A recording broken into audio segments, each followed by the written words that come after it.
again, you have 4 tissues.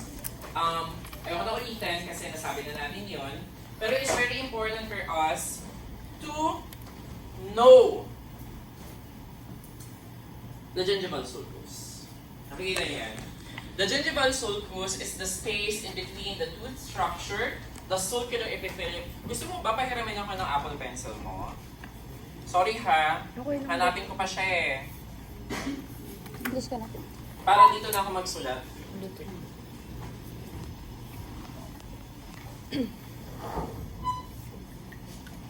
Pesos. 20%. Gusto ba naman yan? Ano yan? Ano yan? Kamera na. Okay. So this is your sulcus. Now, the sulcus again is bounded by the tooth structure, your sulcular epithelium, and on the base, we have the junctional epithelium. So those are the 3 boundaries of your gingival sulcus.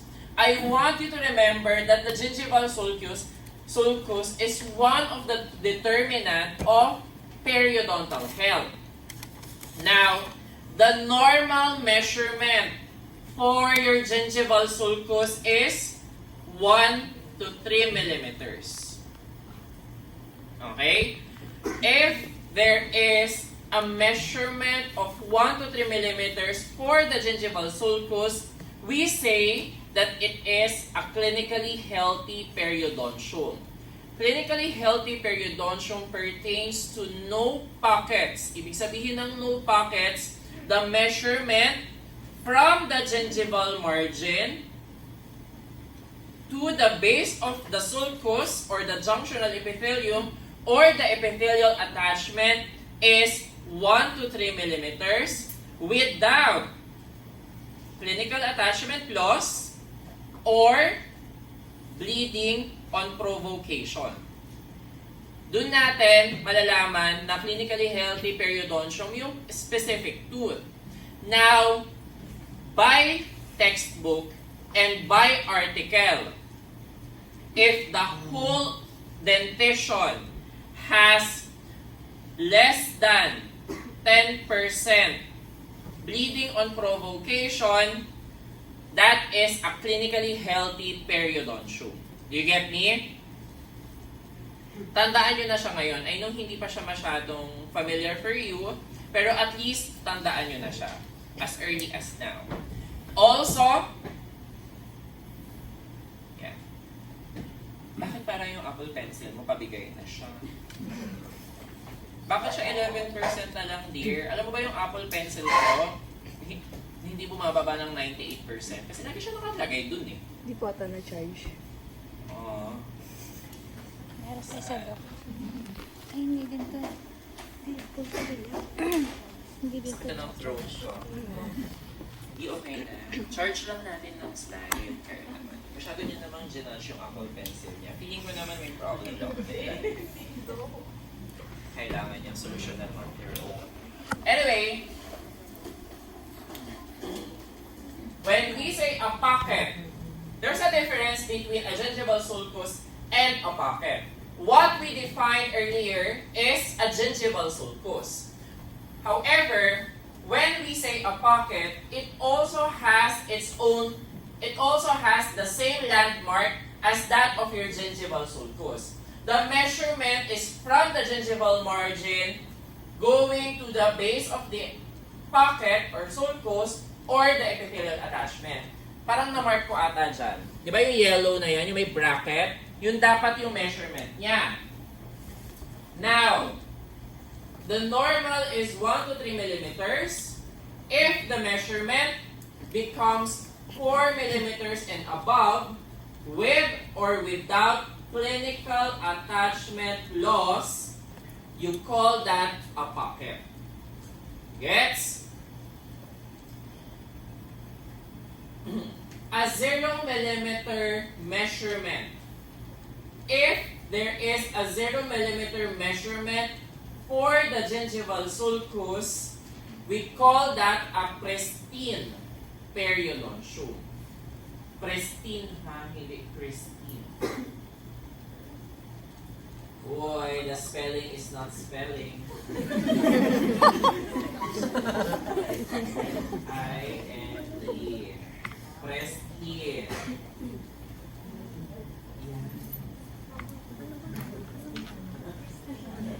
Pristine lang eh.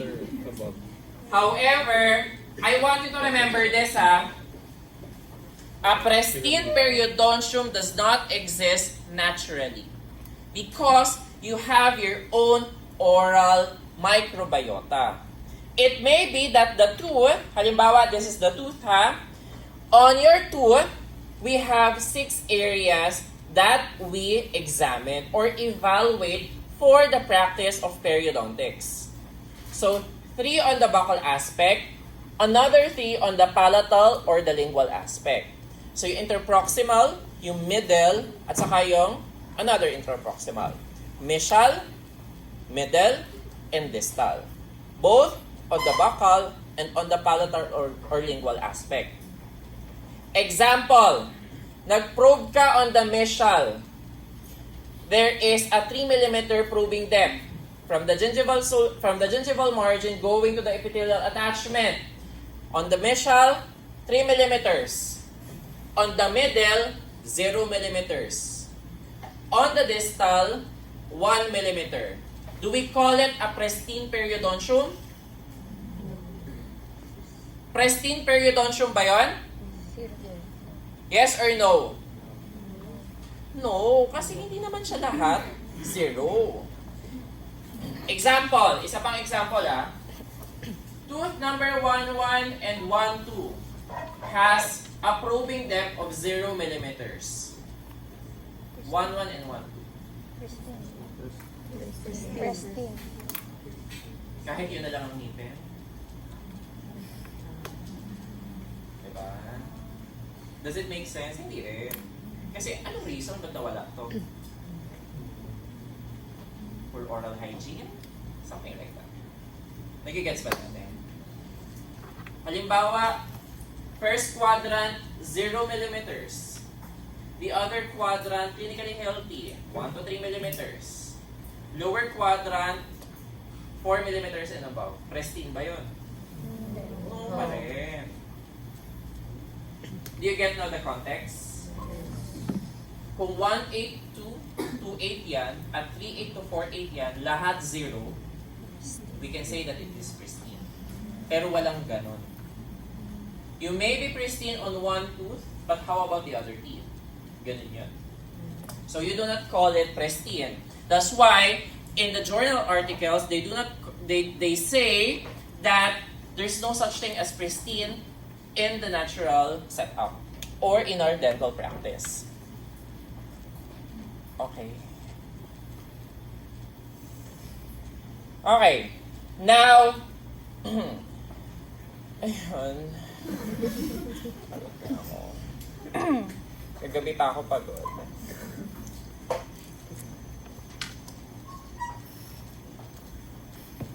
Kaya yung 2 hours, hindi pwede sa akin eh. Commercial.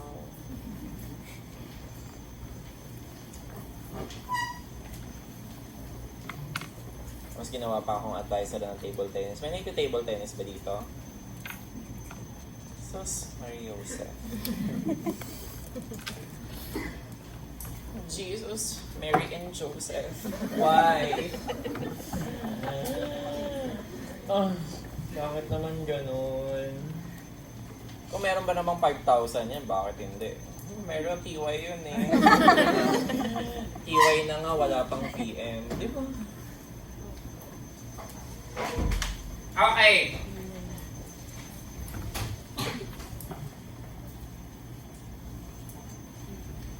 Baka gusto nyo mag-discuss. Bakit na talaga ako, dear? CEO pala yung ganyang ano? Idealist? Shit. Meron ako nakakasabay sa condo na ganyan yung idealist. Akala ko UE. Kasi pangit idealist ng UE. Ikaw ba yun?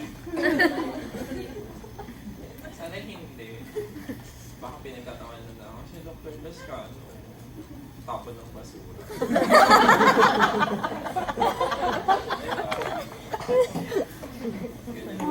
Si Dr. Lascano nagtatapon ng basura, di pa ako sinama. Naka-charge na ba to? Yan 56 na. Yang hiya naman ako. Pahiram tapos. Okay. Now, this gingiva here. Gawin natin red. Ayan. This gingiva here, since the gingiva there is not attached on the tooth surface, we call it free gingiva. Or an attached gingiva.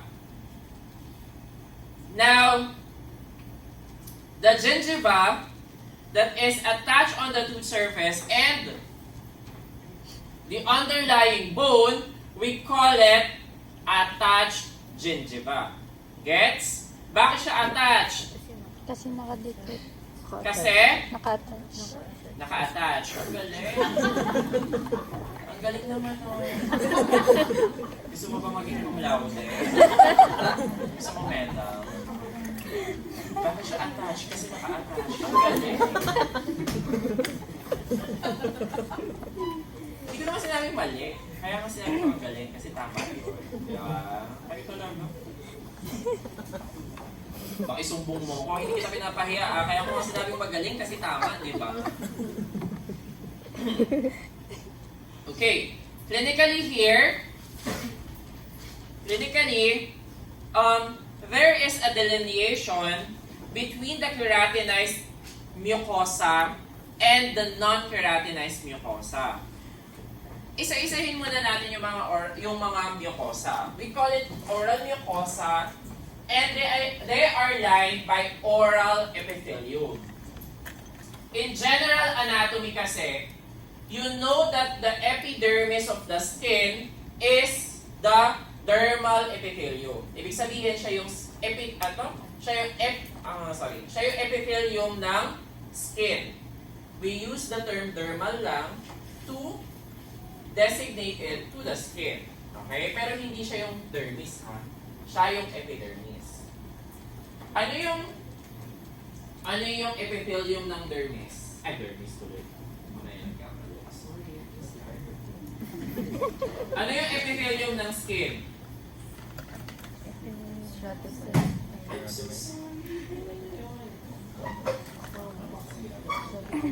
You will understand.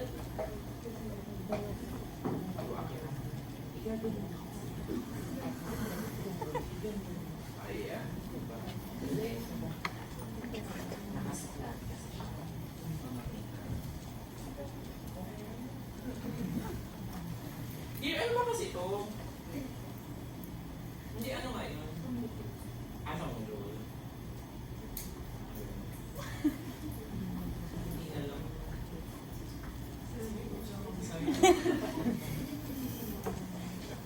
Kung dyan pamasahe, hindi na nakapigil. Pero bawal ng white shoes sa yung natin yung naka-white shoes. Marami yun, 5 yun. Hindi ako yun.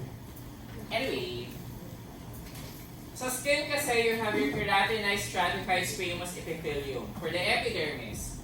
However, for the skin, it is divided or classified into 2 types of skin, depending on the thickness of some of the strata of the epidermis.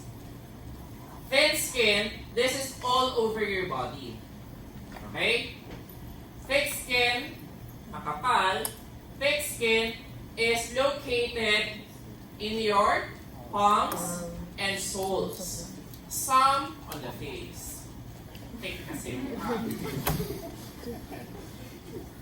Okay? Walang face ha, makasulat yung face. Okay. Now, for the thick skin, stratum corneum is as thick as your stratum spinosum, and lucidum is well differentiated from other strata, or well seen from other strata. However, for thin skin, sometimes sometimes the stratum lucidum is indistinguishable from other strata. That's why on some other books, they do not include stratum lucidum as part of the epidermis for the thin skin. Pero some books, they still include it because they tell that it's there. You just cannot see it.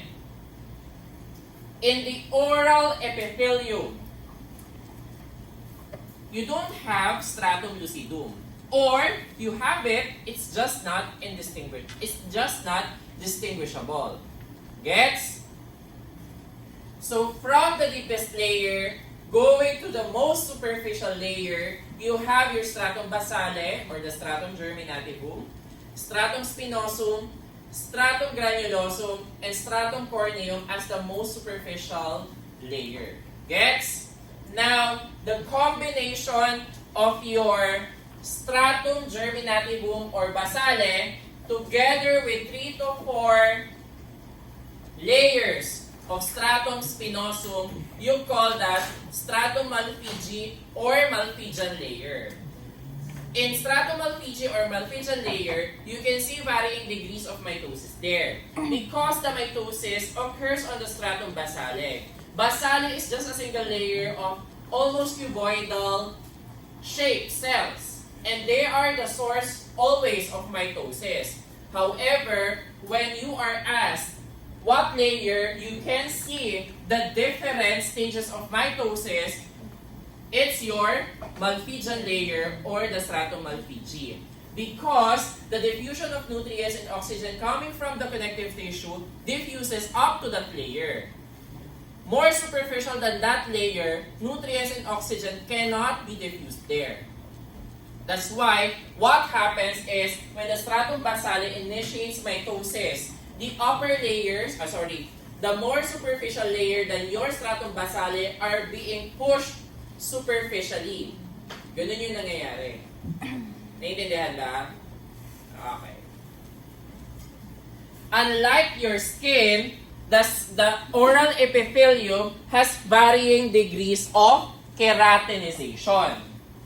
We have what we call the lining epithelium or lining mucosa, masticatory mucosa or masticatory epithelium, and specialized epithelium or specialized mucosa. Of course, you have your taste buds in your tongue, specifically on the dorsum of the tongue. So that dorsum of the tongue is lined by specialized mucosa, and since the tongue is keratinized, it is also a masticatory mucosa. Gets?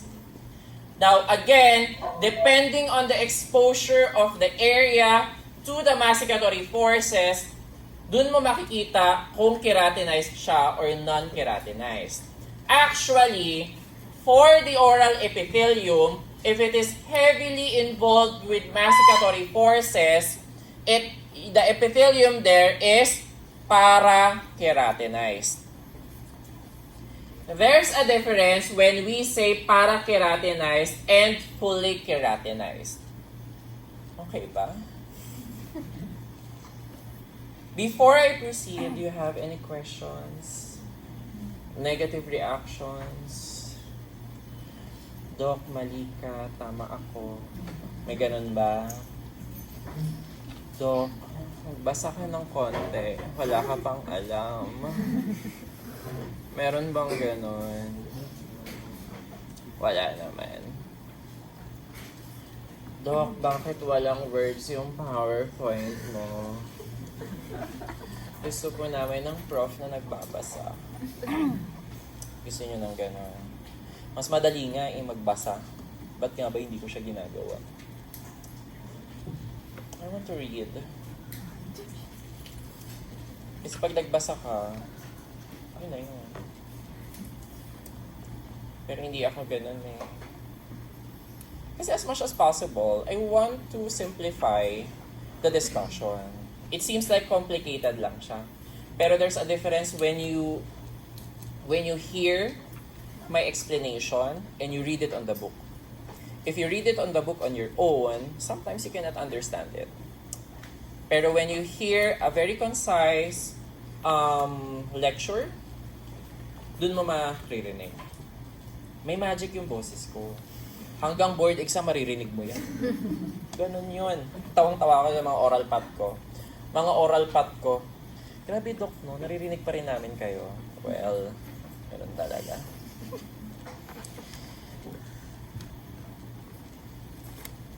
Yung boses mo, Doc, di ba? Mga, yung plate yan. Tawang-tawa. Yung plate naman, yun naman yung mga inaaral sa oral path, di ba? Tawang-tawa. Biglang multiple choice. Biglang may bubulong na leukoedema. Diba? Maganda kaya yung gano'n. Kilala niyo si Dr. Balacanaw? Jan Anna, right? Ganun siya, ganun yung effect sa akin when I took the board exam. Naririnig ko siya. Ala of the nose. Ala meaning wing.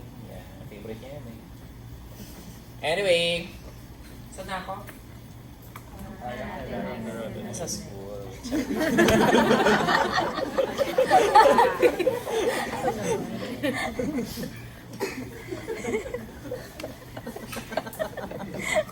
Piloso ko sumagot na. Minsan ayaw sa akin ng mga friends ko eh. Saan tayo? Sorry medyo piloso po ako Pero pag clinic, hindi ako ganito. Pag clinic, nananampal ako. Klase ganito. Pero iba ako sa clinic. Saan na nga tayo?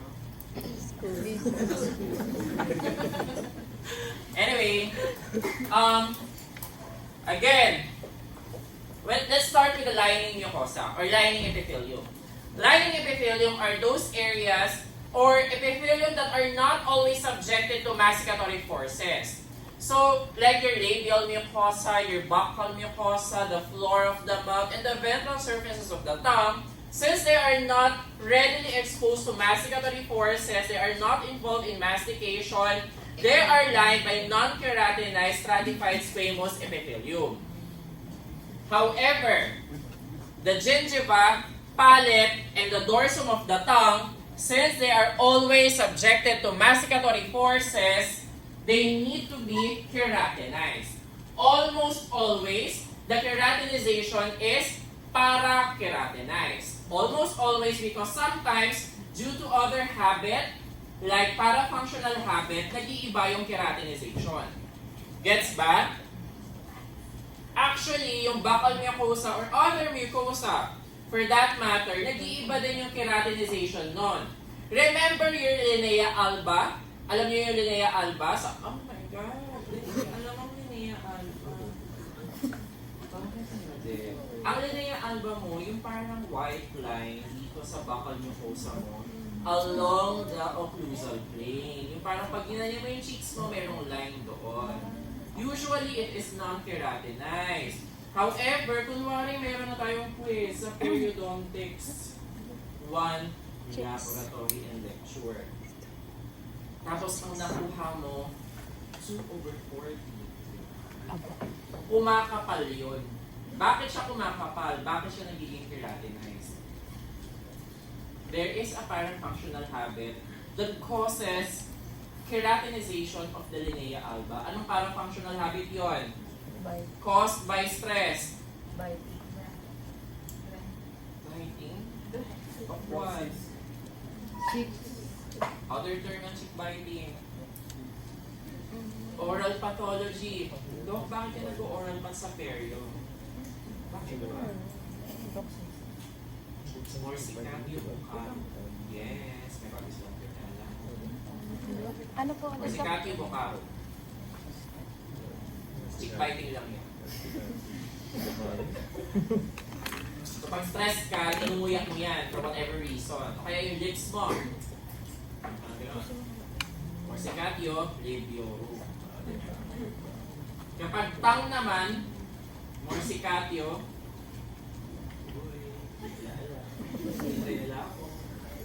linguorum.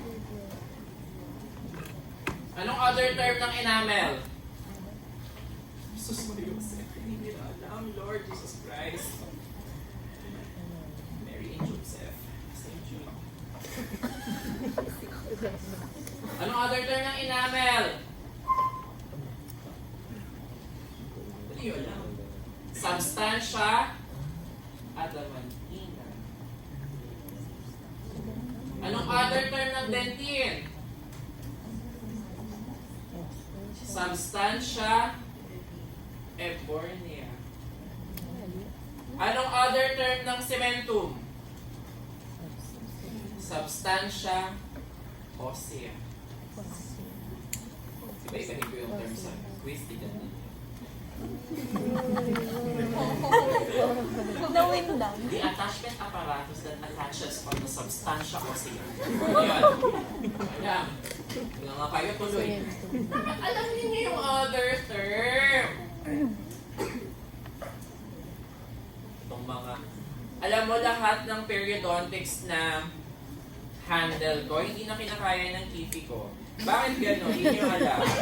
Kasi dapat alam yung other term eh. Yung bedlog ko umaatras. Bakit gano'n? You should know the other term para kapag lumabas siya sa quizzes or exam, alam nyo pa din siya. Of course, yung tinuro ko dito, hindi lalabas yun sa quizzes and exam. You expect that when you take the board exam. Ganun talaga tayo. You have to use your knowledge in order for you to answer. I always believe that my students, meron silang utak. Hindi lang nila ginagamit. So, dapat, sa subject natin, gagamitin natin. Para masaya. Ang hirap naman nun. Kung tanga ka na sa pag-ibig, tanga ka pa rin sa peryo. Hindi ka na sure. Paano mo tanga ka sa pag-ibig, magre-review ka ng peryo? Chill ka. Pinikan ako nung boyfriend ko. Medyo keratinized yung tissue niya. Ganun ba yan? Kapag smoker ka, what happens is nagkakaroon ng ang tawag dito, nagkakaroon ng too much keratinization sa gingiva. Sometimes it changes in color. Sometimes sa palate it also happens. You call that nicotina palatinus if it happens on the roof of your oral cavity. The changes in color, we call it smoker's melanosis. That's why you can always tell if the patient has a smoking habit because it changes in color. Yes? But I want you to remember that the alveolar mucosa is non-keratinized. Kaya dyan sa picture na yan, you can always tell where the width of keratinization starts and ends. You can see the delineation there, right? There are surfaces or there are areas wherein it changes in color as the tissue goes apically. Correct? Kita niya? Yes.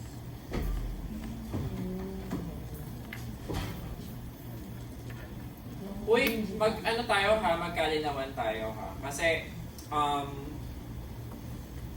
okay lang naman sa akin. Ganito talaga ako mag-discuss. Actually, mas chill na ako mag-discuss ngayon. Compared pre-pandemic kasi, sobrang lala ko mag-discuss. Talagang, basta. Wala masyadong joke, kumbaga. Kumbaga, breaking the ice lang. Ganun siya. Pero, to tell you honestly, medyo I hold grudge sa section when you do something wrong. Lenient naman ako eh. Okay lang sa akin yun. Wag lang, alam mo yun, wag lang yung, oh my God, can you trip to Jerusalem? Sino yun yung trip to Jerusalem? Bawal na doon, may gera na. Anyway, huwag kayong gagawa ng mali, okay? Walang magkakopyahan dito, ha? Kung mabait naman kayo, mabait din naman ako. linyahan ng mga prof na masama ako, guys. Diba? Mabait ako kung mabait kayo. Masama ako kung masama din kayo. Ganun eh. Anyway, as you can see here on the picture, on the photo, there is a change in color as the mucosa goes apically. And there is a delineation, nakikita nyo? In between the two change in color. You call that junction mucogingival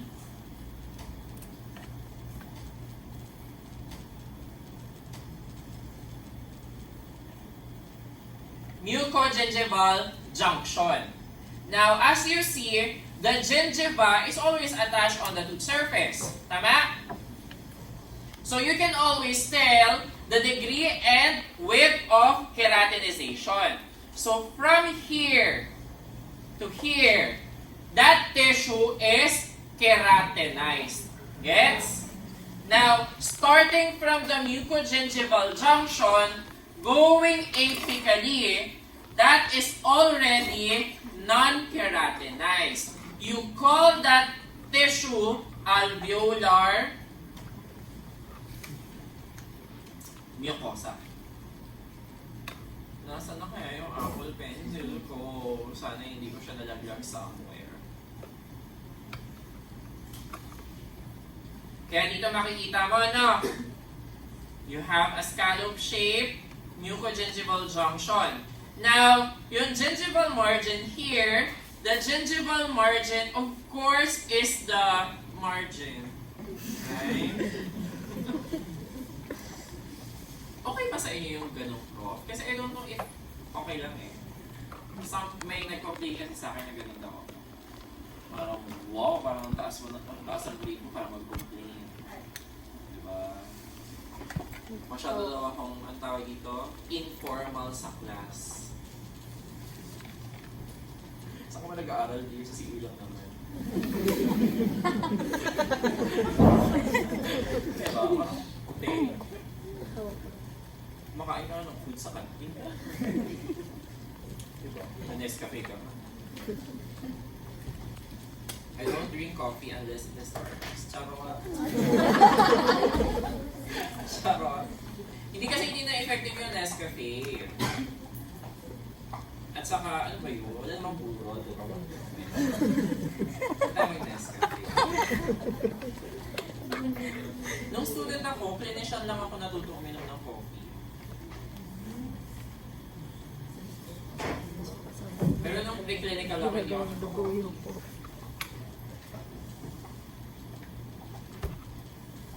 10:36 na. Slide 3 pa lang tayo. Mami, kasi Friday kayo, oh. Monday ko pa ito dinidiscuss. Pagod na yung TV ko eh. Okay lang ito mapagod, pero hindi sa ganitong paraan.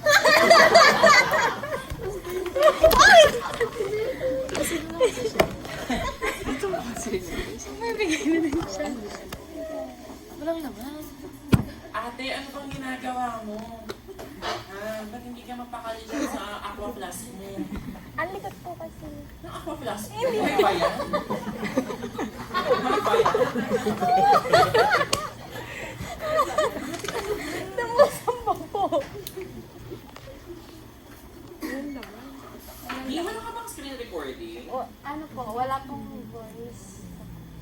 Screen recording? Voice recording ka? Akin na po. Ano nga yung merong voice recording na app? Note, kinembot. Ano nga yung nag-notes ka tapos nire-record mo? Good notes. Ayaw mo nun. Wala kang ganun. Meron. Sus. Hindi naisip.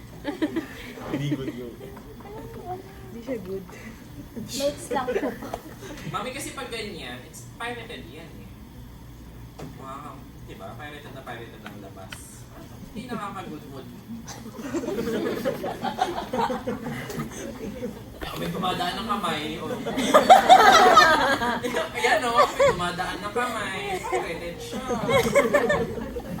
May tumatawa. Basta kung ano naman, kung good naman tayo lahat, no? Ay, pinaka-pet peeve ko pala, aside from white shoes, nagdadaldalan kapag nagdi-discuss ako. Pag nakikipagdaldalan ako, okay lang yun. Diba? Pero pag mainit na yung usapan sa topic, makinig tayo. Diba? Dati meron dito oral path ko. Nagdi-discuss ako ng nail counter. Narinig mo yung lumabas siya dito, wala na po. Kaya please, when I discuss, you listen. Okay? So this is the gingival margin again.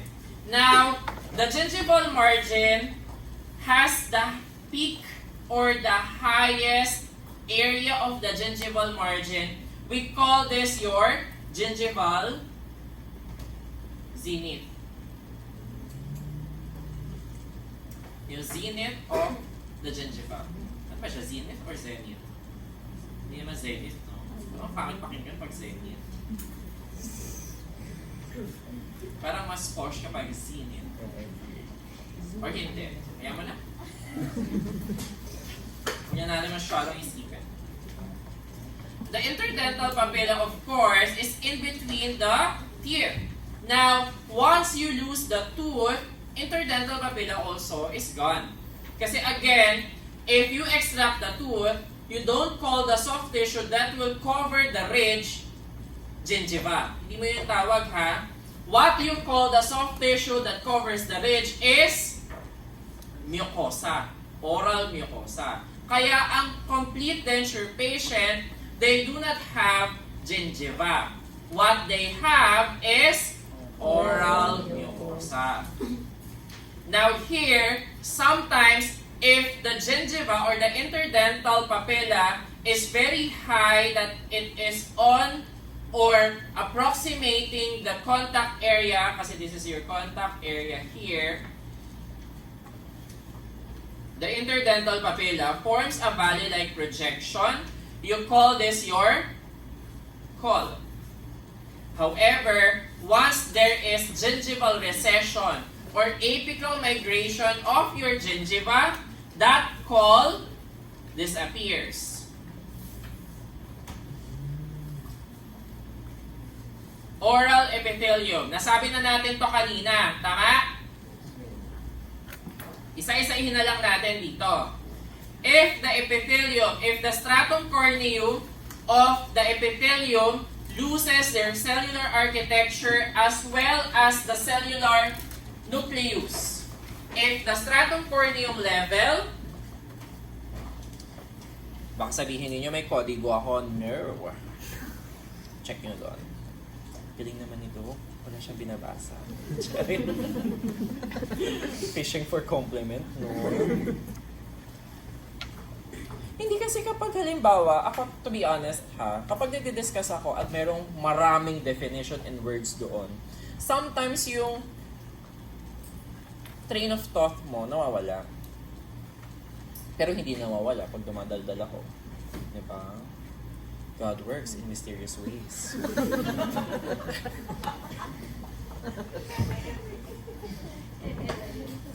Teka lang. Ano nga ba tumatawa? Anyway, on the stratum corneum level, you can always see there that on the basal aspect, here, you have your stratum basale. Now, again, as mitosis happens, old cells are pushed superficially. Now, on the stratum corneum level, if the cells in the stratum corneum becomes enucleated and the cell loses their cellular architecture, you call that layer fully keratinized. or simply keratinized? Kapag keratinized siya, I will always assume that it is fully keratinized. Okay? If the stratum corneum retains its cellular architecture as well as the nucleus, here. Kita yan? If the stratum corneum retains the cellular architecture and the nucleus there, that layer becomes now non-keratinized. Gets? Hello? Gets? Sure? Now, if the stratum corneum becomes pycnotic, ano ibig sabihin kapag pycnotic? It becomes shrunken. Nag-shrink yung cell. But it retains its nucleus. It's para-keratinized. In the oral epithelium, it is almost always or generally para-keratinized. Nagiging fully keratinized lang siya kapag mayroong mga oral habits, para-functional oral habits.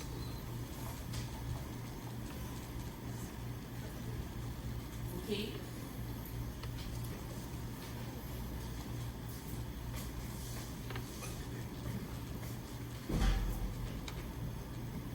Okay, here, you can see here that there is there is projections, a finger-like projections from the connective tissue and the epithelium. Okay, so there are deep projections from the epithelium and of course a projection coming from your connective tissue. It becomes now an interlocking mechanism for your oral epithelium so that it would be secured in your connective tissue. We call this your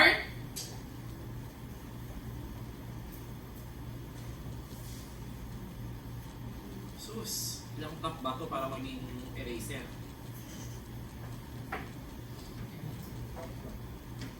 Epithelial ridges or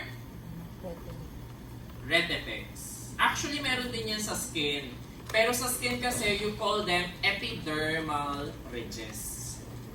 Alam na namang epidermal din dito, hindi man yan epidermis. Now, sometimes, actually most of the times, the epithelium is sloughed off, revealing your connective tissue or the underlying connective tissue. Anong tawag mo dun sa condition na yon? That is almost always caused by trauma. Anong tawag? Anong oo? Anong tawag? Sometimes, because of trauma, connective tissue is revealed and epithelium is sloughed off. Anong tawag mo there? Hello? Answer me.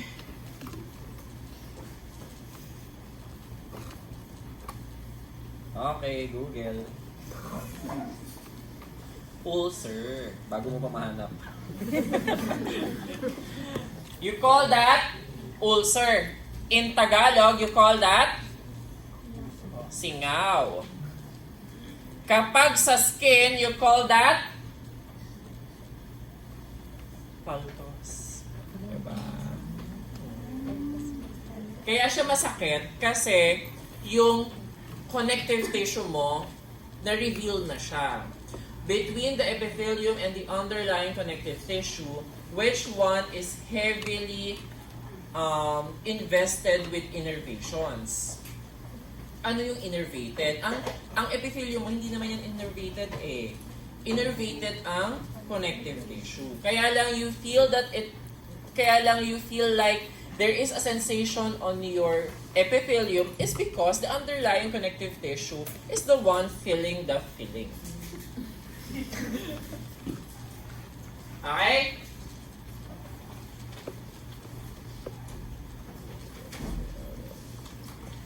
Gingival gingival sulcus na na-discuss ko na pero bakit nandyan? Hindi ko din sure.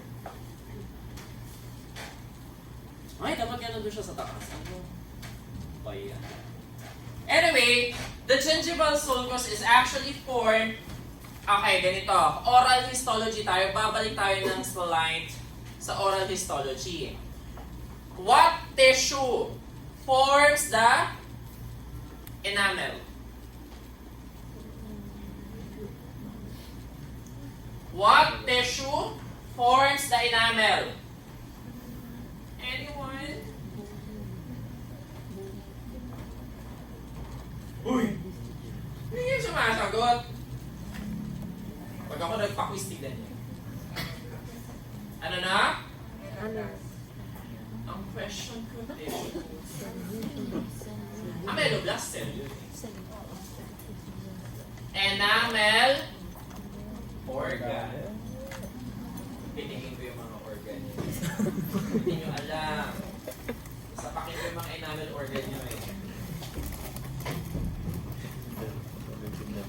Now, your enamel organ, nare-remember niyo yung enamel organ ninyo during the odontogenesis process. Wala na dyan eh. Yung enamel organ ninyo, dalawa yung epithelium nun. Tama? Parang siyang ganon. Tama? Meron kang outer enamel epithelium and an inner enamel epithelium. And in between them, you have the stellate reticulum. Tama? Yung parang kay Van Gogh. Gets? Now, as the enamel is forming and the crown is also forming, there is union of the outer enamel epithelium and the inner enamel epithelium. Now, once they join together, you call that union, ang tawag mo? Cervical root. Yung cervical root, nandun yun sa apical portion nung nag-join na yon. Anong tawag ba dun sa union niya?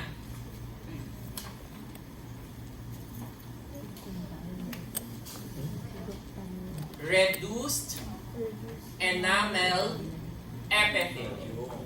Now, the reduced enamel epithelium ngayon, once the tooth enters the active phase of eruption, it will join, the reduced enamel epithelium will join with the oral mucosa. Once the reduced enamel epithelium joins the oral mucosa, as the tooth pierces the oral mucosa, it will now form your junctional epithelium. Gets? Gets? Okay. Now, some parts of your reduced enamel epithelium remains on the tooth structure as it undergoes active eruption and upon piercing the oral mucosa. As your tooth becomes exposed to the oral environment, the tooth is initially covered with that reduced enamel epithelium. And you call that primary pellicle. Again, the primary pellicle is made up of the reduced enamel epithelium that are still attached on the tooth surface as the tooth pierces the oral mucosa and is exposed to the oral environment. However, since the tooth is exposed in the oral environment, it is also subjected to masticatory forces. Hence, the reduced enamel epithelium, being the primary pellicle, is lost and sloughed off immediately as it is exposed to the oral environment. It will now be replaced by salivary glycoproteins, and we call that your acquired pellicle or secondary pellicle. Gets? Okay ba tayo? Tell me. Okay ba tayo? Yan. Okay naman pala tayo eh. Parang natameme na kayo. Gusto niyo ba mag-quiz ako para lively tayo? Quiz lang eh. Ang damot naman. Damot naman. Sige na please. Isang quiz lang. Pag ayaw nyo mag-quiz, saya-saya pag may quiz eh. Feeling mo ang talino mo pag nag-quiz eh. Ito yun. Diba? Ito yung answer. Sagot. Ha?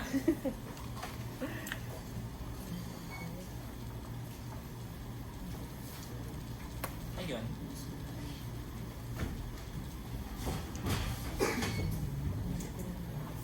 Ayan. So ito yun ha. So this is the reduced enamel epithelium. This is the reduced enamel epithelium. Now, once the tooth erupts, it will, the oral epithelium here will join with the reduced enamel epithelium, forming your oral mucosa. Pero ganito ha, balik tayo dito ha, sa gingival sulcus. Yung gingival sulcus mo, again, bounded yan ng tooth structure, sulcular epithelium, and the junctional epithelium. Tandaan nyo lagi ito. Sulcular epithelium and junctional epithelium are non-keratinized. Okay? They are always non-keratinized.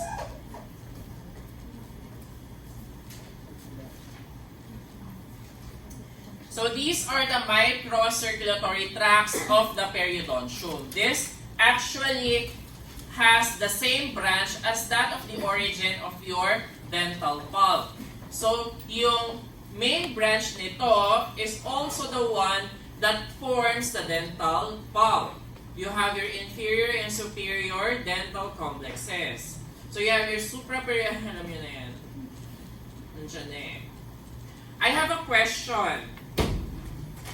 Ngayon yung endo nyo, di ba? Sinong endolek and lab nyo? Doc, Alde. Oh my God. Baliktad. Like po si Doc Aguilar. Good luck. Kaya nyo yan. Anyway, ganito ha. When the caries is deep enough to disturb the dentinal tubules and it causes vasodilation of the pulp, anong tawag mo sa condition na yun? Anong tawag? Ha? Grabe ang safe answer. Dalawa ang pulpitis mo, dear. Reversible. Reversible. Reversible ba? Oh, sorry. Reversible ba? Ano yun? At lagi mo siyang tinatanong, jowa mo ba yan? Nagko-consult. Nagko-consult? Doktor ba yan? Okay, again if the caries is just on the enamel surface, it wouldn't cause any sensitivity of the pulp. However, once the caries reaches the dentine and the caries now disturbs the dentinal tubules and the dentinal fluid within those tubules, the pulp now undergoes hyperemia. But not an actual inflammatory process. Kaya actually yung pulpitis na term, it's a mesonomer. Na hindi naman talaga siya inflammatory process. Hyperemic reaction lang siya. Pero tama naman, reversible pulpitis. Ha? Reversible pulpitis, yon. It is just a hyperemic reaction. When we say hyperemic reaction, it's just a localized vasodilation. Pero why is it that your pulp reacts aggressively? Bakit siya nangingilo?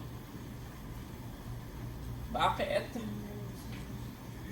Especially kapag kunwari, there is an external stimulus. Example if you have a cold stimulus, and meron kang exposed dentinal tubules because of the caries, nangingilo yung pulp. That is a hyperemic reaction, correct?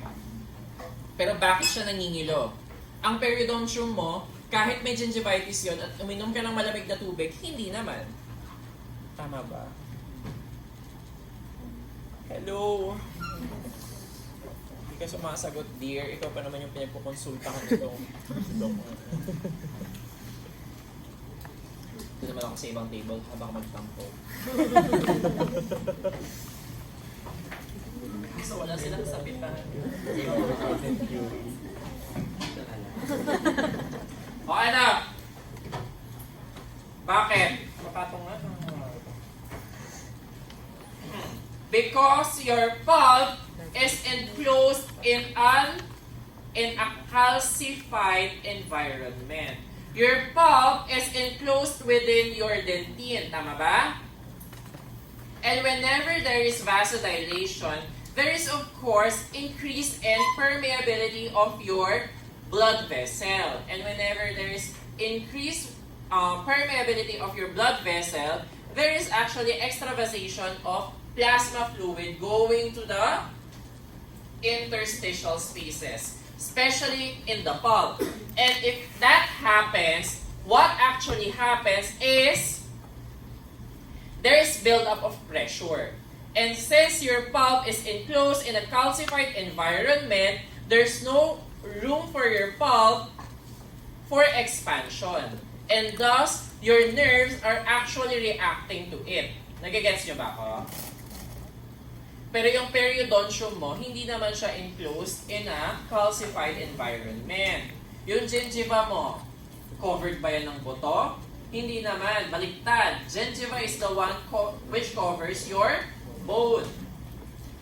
That's why, once your dental caries, the toxins from the dental caries, oh my God, sira na siya. Once the toxins from your dental caries has already reached your pulp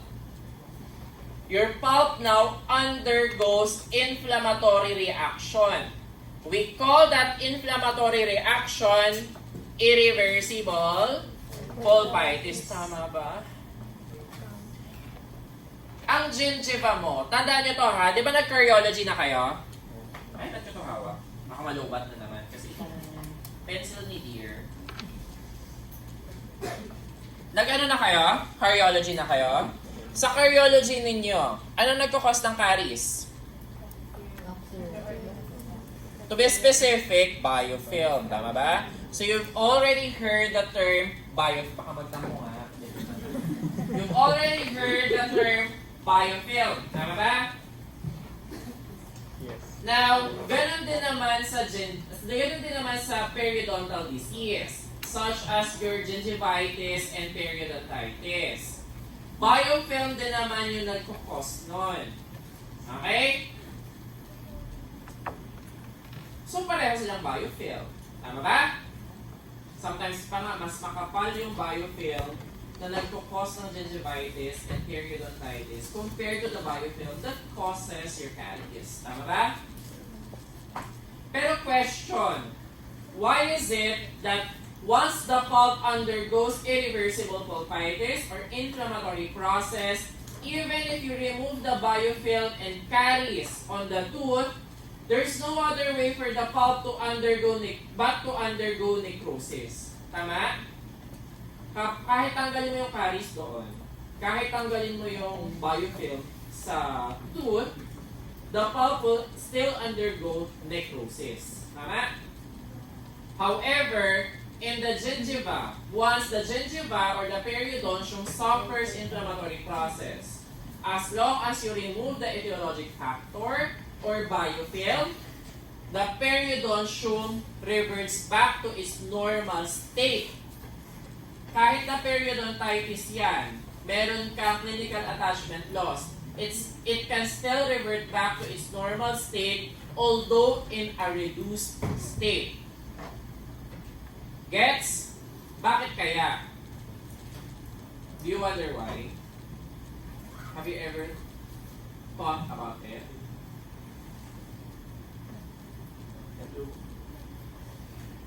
Isip mo ba? Uy! Naisip nyo ba? Bakit kaya kapag pareho lang naman siyang biofilm, pero kapag yung pulp na-expose siya sa biofilm, namaga siya, kahit tanggalin mo yung biofilm, it will still undergo necrosis. Mamamatay siya. Ang periodontium, pag tinanggal mo yung biofilm, babalik siya sa normal. Kahit na gaano siya kababa. babalik at babalik pa rin siya to normal. Have you ever wondered why? Uy! Opo. Uy, nag-usap pa ba ako dito? Have you ever wondered why? What do you think is the reason? What do you think is the reason? Ha? Sino ba matalino dito? May matalino ba dito? Siyempre meron na. What do you think is the reason?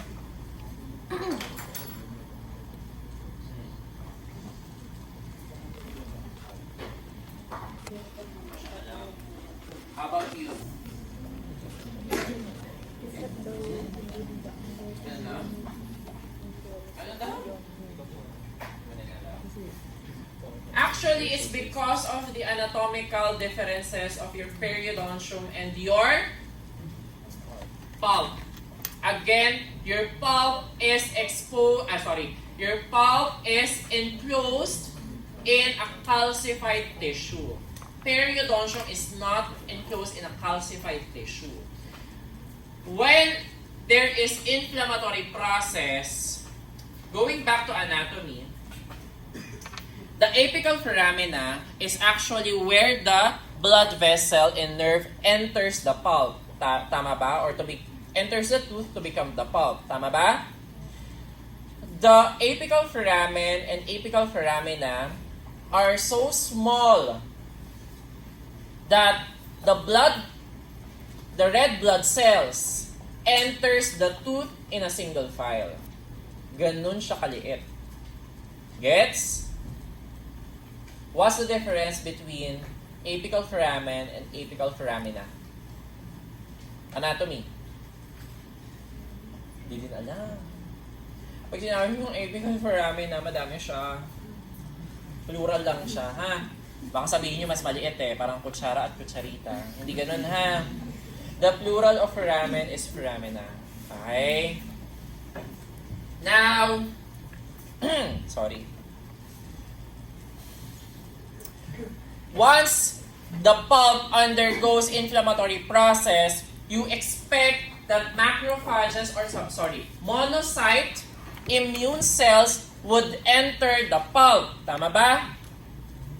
Once the monocyte enters the pulp, it differentiates into macrophages. Now, that macrophages, together with your neutrophils, pwede naman pala akong magsalita ng malumanay. Narinig din naman pala. Once they enter your pulp, they would phagocytize the invading microorganisms. Once they do that, both the invading microorganisms and your immune cells, they die. Tama? They both die. And because of that process, they form pus. Okay? Nagpapas siya. Now, what happens is, normally, an inflammatory process, by virtue of resolution, pus is drained through the lymphatic channels. However, the pulp itself doesn't have any lymphatic channels. Yun yung isa nilang differences. Ang periodontium mo, connected yan sa mga lymphatic channels. But the dental pulp, enclosed within the teeth, they do not have their own lymphatic channels. So, the byproduct of inflammatory process are not drained to the lymphatic channels.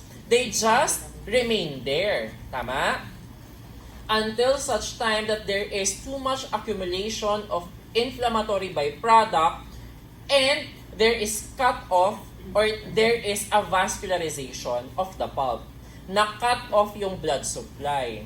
Kapag na-cut off ang blood supply, pulp now is necrotic. Tama ba? Naintindihan nyo ba? Malinaw ba siya? Okay, tama ba tayo? Kapag halimbawa may basurero dito at hindi niya kinelekta yung basura dyan sa may pinto, makakalabas ka ba? Hindi, kasi blocked na siya. Ganun din dun.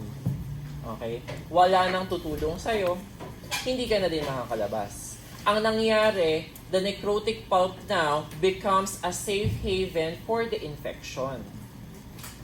Nagigets ba natin? Malinaw ba sa inyo? You have to tell me if hindi kayo makafollow, ha? If you have questions, please ask. Hindi yung makikita ko yung score niyo ang highest 5 over 40. Okay? Okay ba tayo? At parang malungkot kayo. Ano nagkapas ng sadness? Okay ba tayo? Parang hindi. It's okay kasi ang time natin is 9:30 to 12:30, correct? It's okay for you to eat here, ha? If you want to have your samgyupsal here, it's okay. Wala, okay lang yun. As long as you share it with your friends. Samgyup is very masarap if you share it with your friends. Tama ba? Lalo na pag toasted siya. Tama? Lalo na sa Nice to Meet You. Alam niyo yun, sa may Circuit Makati. Yung Nice to Meet You doon. Grabe yung prime. Medyo, ano lang siya, hindi siya unlimited. Pero, sarap. Hindi siya yung parang kinatay na aso. Sa iba eh. Diba ganun sa iba? Yung cheese na hinaluan lang ng tubig. Hindi naman siya ganun. Pero pang isa yun sa Solgyupsal. Alam niyo ba yung Solgyupsal? Sa may Tomas Morato or sa BGC. Masarap sana yung tempura nila. Maliit nga lang. Pero mas masarap yung sa Tomas Morato.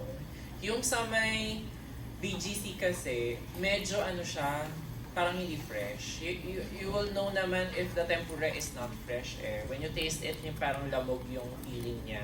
Frozen yun. Dami yung natutunan from periodontics to shrimp. Diba? From periodontics to tempura. Dami. Saan na ba? Hindi ko pumaw. Gingival fibers. So these are, so I want you to take, ano nyo na lang? Screenshot nyo na lang. Gingival fibers yan. Paki-memorize. Memorize ko yan. Hindi kayo maniwala.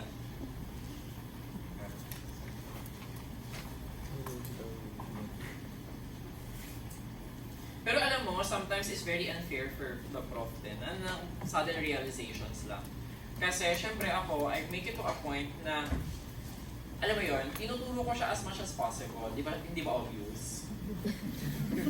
Hindi naman obvious naman siguro, no? With regards to the evaluation, your grades, ha? Fair ako sa pagbigay ng grades. Kaya nga ang inyong, ang tawag dito, ang inyong activities, okay lang sa akin na shared. Okay lang sa akin na, ano tawag dito? Okay lang sa akin yun. Pina-perfect ko yun lahat. The main reason ko bakit ko siya pina-perfect, aside from tinatamad akong basahin lahat yun, tapos pare-pareho lang din naman, the main reason is sometimes, I know you feel this during your, especially kapag Gen Ana, nangyayari to eh. Gen Ana, saan pa ba? Oral Ana, it happens. Na sometimes, mas maganda naman yung carving ko, mas maganda yung drawing ko, pero ba't mas mababa yung grade ko? Diba, may mga ganon. Hindi, syempre hindi tayo mag-name ng kung sino man dyan, pero it happens kasi, diba? Kasi, subjective yung pag-grade, kumbaga. Kahit na may rubrics ka, pwedeng maging subjective pa rin siya. That's why, that's one of the reason why I perfect all your activities. Sino ngayon yung magdedictate ng grade nyo? Ang magdedictate actually ng grade nyo, yung quizzes ninyo. Your own output. Hindi na sa akin nakasalalay yun, ha? Nakasalalay na sa inyo yun. That's why I want my students to understand what I discuss rather than memorize them. Kasi kapag memorize mo lang yan, hindi mo siya alam. Sa ulo mo lang siya. Pero kapag alam mo siya, no matter how the question is formed, no matter how the question is constructed, you can still always answer them correctly. Do you agree? Diba? hindi ko naman tinuro siya na the powerhouse of the cell is the mitochondria. Ang lalabas sa quiz is what is the powerhouse of the cell. Hindi yun ganun. Naiintindihan nyo ba? Magkalinawan tayo dito ha. Your output is always fairly graded.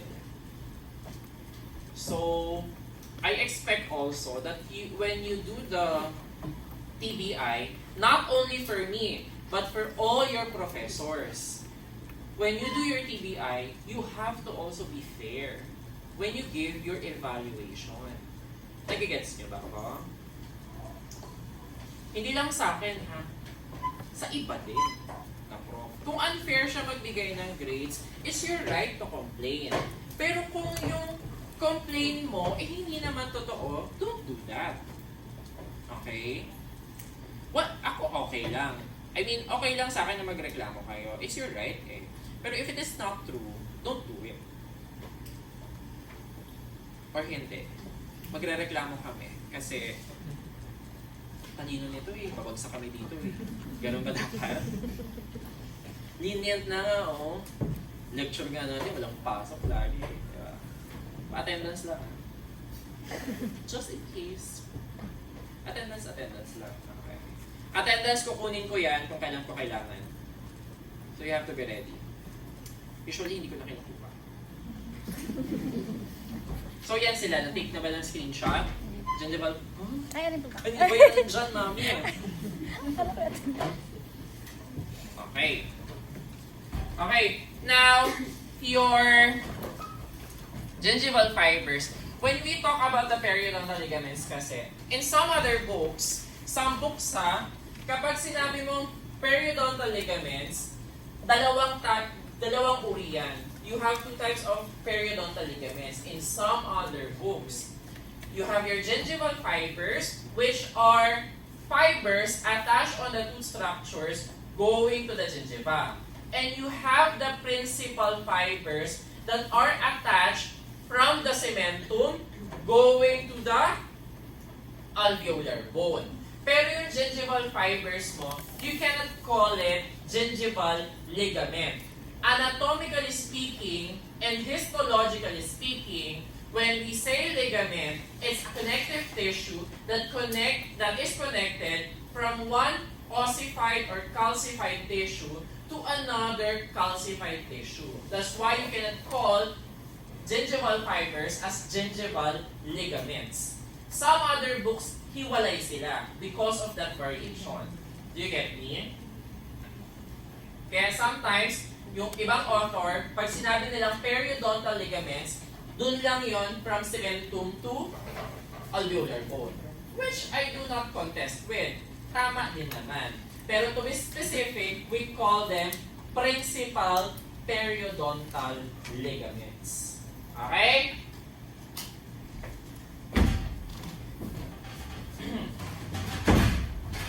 Okay ba tayo? Now, so this one, you have, okay, magkalinawan tayo ha, itong red. So, yung nakikita mo dyan, ito, this one, and this one. They are, of course, ano sila? Principal periodontal ligaments. As you can see, they are attached on the tooth surface, on the cementum, towards the alveolar bone. Now, I want you to remember this, ha? Actually, your principal periodontal ligaments, they have extensions, fibers, or extension fibers that are embedded in your bone and cementum. Anong tawag mo dyan? Anong tawag mo there? Dapat ang CEU, lahat ng prof binibigyan ng iPad and Apple Pencil. Di ba? Ang saya kaya. Ang ginawa nila, in-increase lang nila yung signal ng globe dito eh. Parang hindi din naman.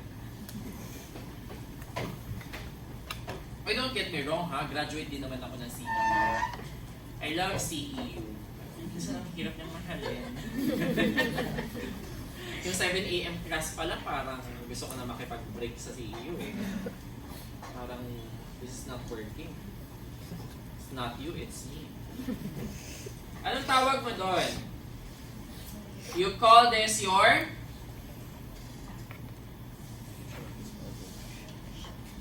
Sharpies fibers. Yun yung tawag mo doon, ha? If you can imagine this wall and that wall. Itong wall na to, cementum. Itong wall na to, alveolar bone. And you're going to put duyan there. You're going to install a hammock. Paano mo i-install tong dalawa? Paano mo i-install yung hammock na yun, yung duyan? Tatali. Saan mo tatali dyan? Oh, may nakita kang tatalian? Tignan yung fuse box. May nakita ka ba tatalian dyan? Wala. Ay, paano mo may install? Anong gagawin mo ngayon? Ano na? Sorry? Ano? Maglalagay ka ng pako, di ba? You're going to put pako there. Hindi. Tanggapin mo na lang na wala kang duyan. Ganun ba yun? Imagine mo that that duyan is your periodontal ligaments. That hammock is your periodontal ligaments. In order for that hammock to be suspended from this wall to that wall, you need pako, right? Now that pako is your Sharpies fibers.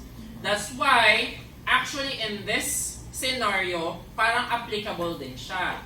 Kasi Sharpies fibers are extensions of your periodontal ligaments embedded in the bone or the cementum that are ossified.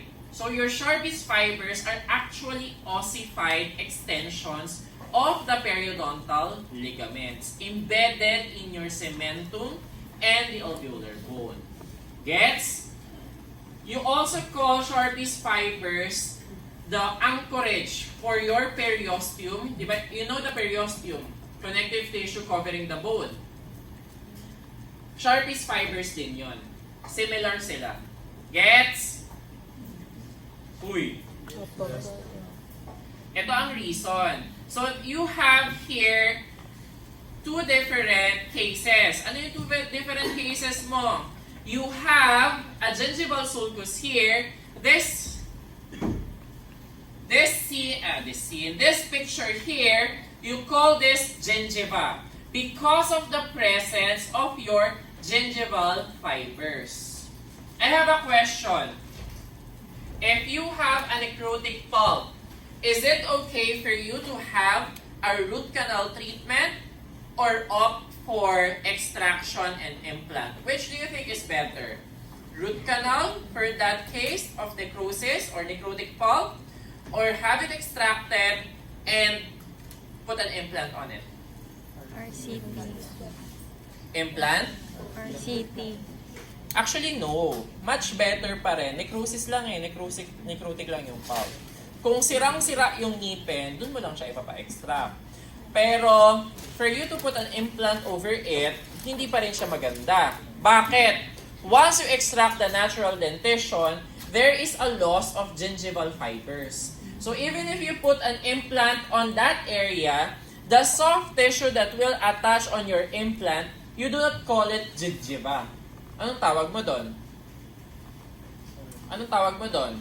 Sa kumabet doon sa implant mo na soft tissue. Oral mucosa pa din. Kaya nga kung meron kang gingivitis sa natural dentition, sa implant, meron kang peri-implant mucositis. Yun yung tawag. Mucosa pa din siya. Kaya nga, if you will see the difference, you only have the alveolo-gingival group of fibers here.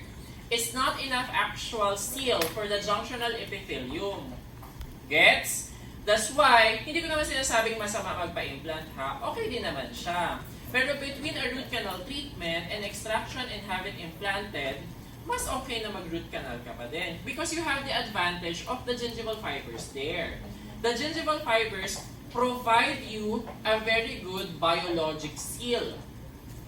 That's why, if you're going to search periodontitis versus peri-implantitis, in periodontitis, you'll see large amount of calculus before it suffers clinical attachment loss. So, ganun siya kakapal bago siya mag-suffer ng clinical attachment loss. And an implant for peri-implantitis, so when we say kasi peri-implantitis is the periodontitis counterpart of an implant. Kapag peri-implantitis kasi, biofilm is enough to cause bone loss and clinical attachment loss. Kaya sometimes kapag sa x-ray, hindi siya evident. Nagigets niyo ba? So these are your gingival fibers. If you want to take a screenshot of it, okay lang naman. Periodontal ligaments. So ito sila. Gets? Siguro naman nasa ano na siya, nasa name na siya. Pag sinabi mong transeptal, ano siya? Ano yung transeptal? Kunyari may ngipin ka dito, ano? Dito yung ngipin mo. Yung periodontal ligaments mo from one cementum going to the other cementum bypassing the septal bone in between them. Tama ba? Kapag alveolar crest, saan yan dito? Of course, ito. Nasa crest of the alveolar bone. Horizontal, of course. Kung sino horizontal dyan? Oblique is the most numerous. Apical, of course, on the apical portion. How about your interradicular? Saan mo makikita yung interradicular? Sa? Lahat yan, B. Makikita mo sa roots. Saan? Sa furcation. Cementum. So these are the histologic parts of your cementum. What I want you to remember here is this is from the most cervical to the most apical. What you notice is that for the apical portion, it is heavily cellular. Tama? Marami siyang cells. That's why when you lose the opposing tooth, what happens to the other tooth is for it to supra-erupt. Kaya siya nagsusupra-erupt because of the cellular elements of the apical cementum. I have a question again. Actually, sinagot niya na kanina. Remember your cervical loop?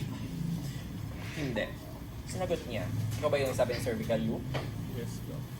Yung cervical loop ninyo, once it starts to form cementum, it differentiate into another type of epithelium. Tawag ba doon? Galing. Galing naman. Talino pala ito eh. Hertwig's epithelial root sheath.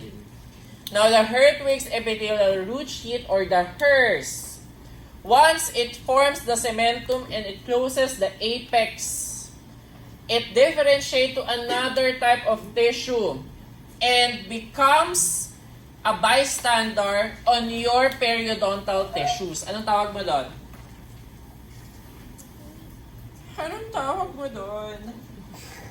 Ikaw ang inaasahan mo sa klaseng ito. Kung sino ka man. Clue? Ako ba si Blue's Clue? Ako ba si Blue? Ikaw ba si Steve? Hindi rin naman. Yung, ano ba? Molasses ba? Or no? Galing yan. Molasses. Yeah, some. Rest of molasses. Okay, you call that rest of molasses. So those are remnant of your Hertwig's epithelial root sheath. Physiologically, it actually patch up your cementum whenever it is damaged. Halimbawa, during mastication, may part ng cementum mo na nasira. Of course, yung embedded lang sa periodontium ha, kapag exposed na yung cementum to the oral environment or even on the sulcus, hindi na pwede yon. Hindi na ma-fix yun ng rest of molasses. Nagigets ba natin? Physiologically, actually, ano yun eh, pinifix niya yung cementum, pinapatch up niya. Yung mga micro damages in the cementum.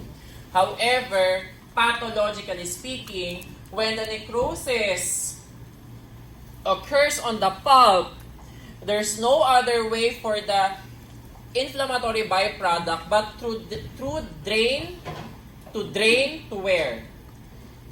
Saan magde-drain ang inflammatory byproduct and inflammatory infiltrates from the necrotic pulp? Hello? Ano, lymphatic agad? Wala nga lymphatic system ang ang pulp. Saan? Galing, hindi sa apex. Sa apical foramina or foramen. Tama ba? Doon. Kapag sinabi mong apex, buo yun. Saan doon? Okay? Ito parang, nag-discuss naman na kayo sa endo, parang walang naman itong mga, hindi nagre-review eh. Dapat araw-araw nyo binabasa yung notes nyo. Ayaw nito oh. Ayaw nito ni Te. Ayaw mo, Te. So, it will be drained through the periapical tissue through your apical foramen or apical foramina. Once the infection drains to your periapical tissue, it will form a pus over that area. Tawag mo doon periapical abscess. Tama ba? Una, mamamaga lang muna siya. Kasi may mga inflammatory infiltrates ka doon eh. And then, once the cells there transmigrate to the periapical tissues, it will now form a pus. Tama? Kapag nagkaroon ng pus, you call that periapical abscess. Dito muna tayo sa chronic pathway Iba kasi yung acute pathway of dental infection. Tama? Sa oral path ninyo? Tama. Yes, Hindi naman sa pag-aano pero parang lahat bago sa inyo. Hindi naman. Mga ilang percent, ate girl? Hindi kasi I need to know. Kung ituturo ko pa ba siya or alam nyo na?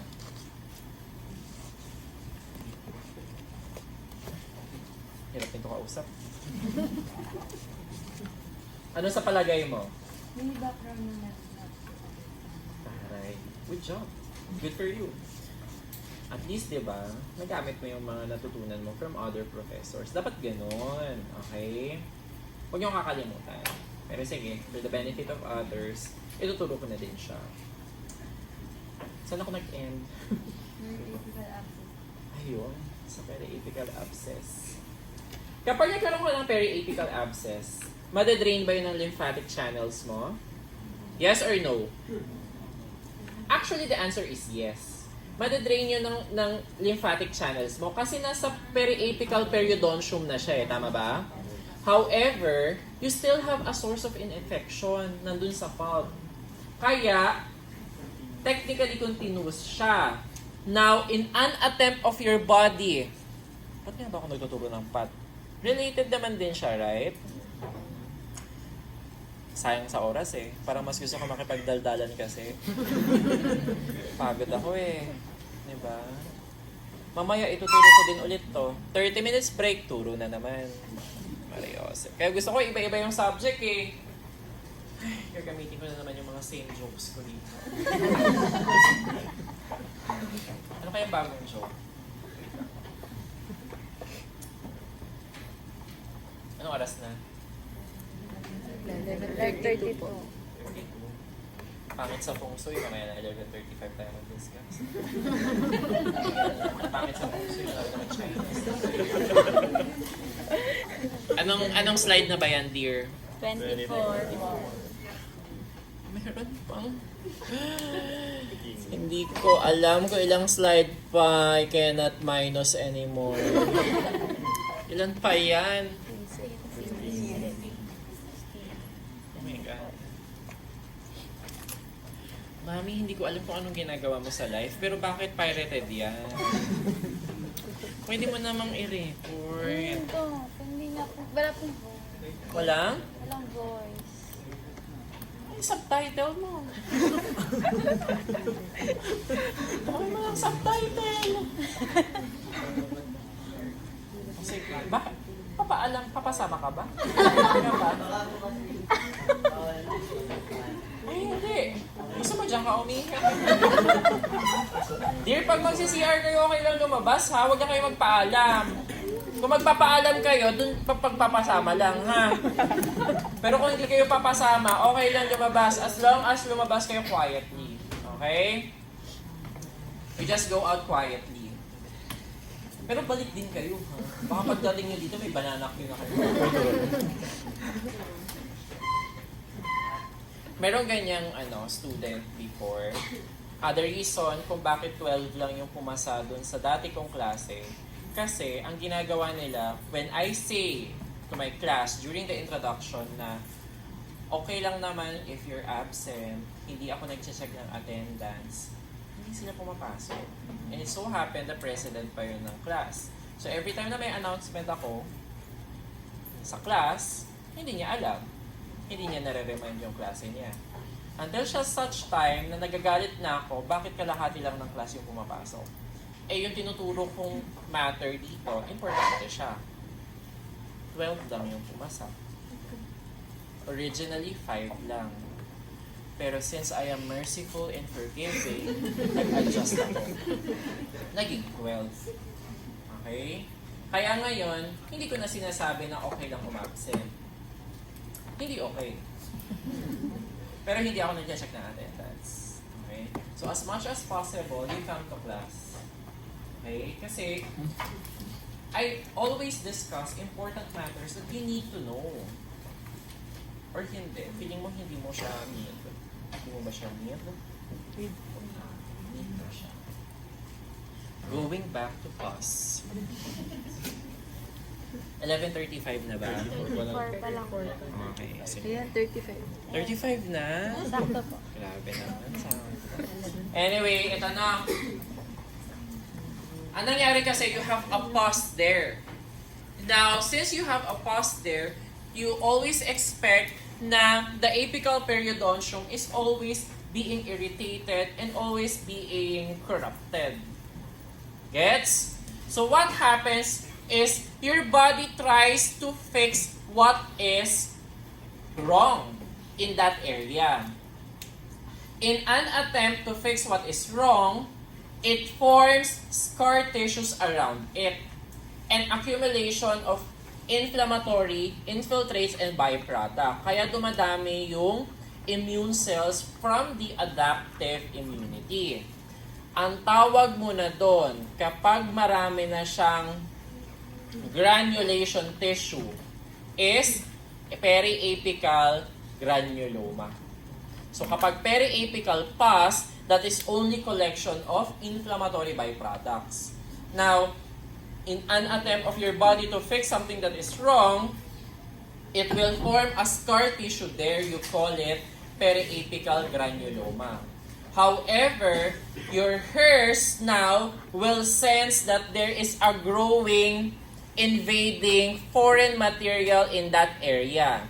Your hairs now will lay down epithelial tissues around that portion, and that now is your periapical cyst. Gets? Parang ayaw mo maniwala. Naniniwala ka ba? Yes, sir. Any questions? Negative reactions? Doc, mali ka. Ako yung tama dito. May ganun ba? Parang merong board. Sinong board dito? Suntukan tayo sa labas. Nantok din ako eh. Gusto ko makipagsuntukan. Okay. Actually, pag 7 a.m., iniinit yung ulo ko. I'm not a morning person eh. Pagbaba ko ng Grab, may gusto kong tadyakan na nakalimutan. Wala lang to release your stress. Sorry ha, kailangan ka ng tadyakan. Or else madadala ko to hanggang buong araw. Any questions? Wala? Okay. Saan na? Periapical cyst. Now your cyst enlarged because of collection of fluid within it. Meron ka kasing hydrodynamic theory of cystic expansion and bone resorption. Tatlo lang naman yon. You have your increased hydrostatic pressure, decreased plasma osmotic pressure, and lack of lymphatic drainage. Ibig sabihin nun, once your vasodilation happens around the cyst, since there is an increased permeability of your blood vessel, plasma fluid coming from that blood vessel will go out from the blood vessel and would be transferred to your cyst. And since there's no there's no plasma osmotic pressure on that area, that fluid now becomes stuck on that area. And you do not have lymphatic drainage. So it enlarged, and because of the pressure building up and the release of prostaglandin E2 on the bone resorbs. Gets? Okay. Question? Wala.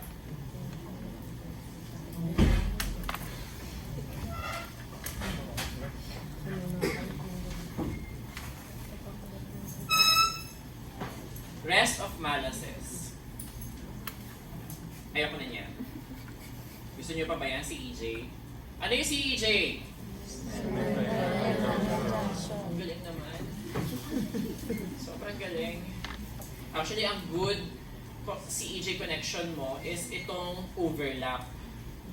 Knife edge, okay din naman siya. Pero kapag halimbawa, there is a gap, this one causes sensitivity. Hindi ko nga din alam ba't nandyan yan eh. Actually, gumagawa ko ng PowerPoint. Tapos if I find it, sige. Okay. May lang ako maglagay ng picture. Alveolar bone. Alveolar bone is the dentition-bearing area of your maxilla and mandible. Now, yung alveolar bone mo, ang gusto ko lang malaman nyo dito, the alveolar bone is 2 millimeters apical to the CEJ. When we talk about of bone, including your alveolar bone, you have 2 bony tissues, correct? Hindi na ako magpe-present dito nung pang Gen Ana at saka pang oral histo kasi wala dito eh.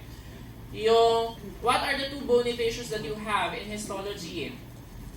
For the bone, you have your compact bone and your spongy or cancellous bone. Kapag compact bone siya, the functional unit is your osteon or the Haversian system. Haversian canal is not the functional unit of the compact bone. It is only a part of the Haversian system.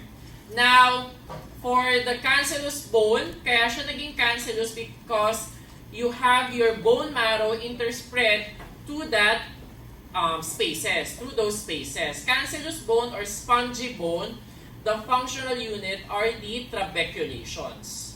The spaces in between those trabeculations are filled up with bone marrow.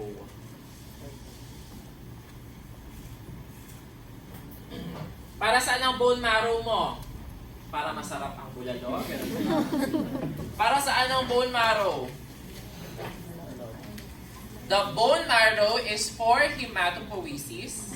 Now, once hematopoiesis is done, sometimes with age, what happens is your bone marrow undergoes fatty degeneration. So, it transforms from red bone marrow to yellow bone marrow. Pero hematopoiesis per se doesn't happen on the actual bone marrow. It's from the cells within the bone marrow. The differentiation of what cell? All blood cells originate to a singular cell. And that stem cell is the origin of your blood cells. Anong cell yon? Your pluripotential hematopoietic stem cell. Yun yung origin of all blood cells. They live in your bone marrow.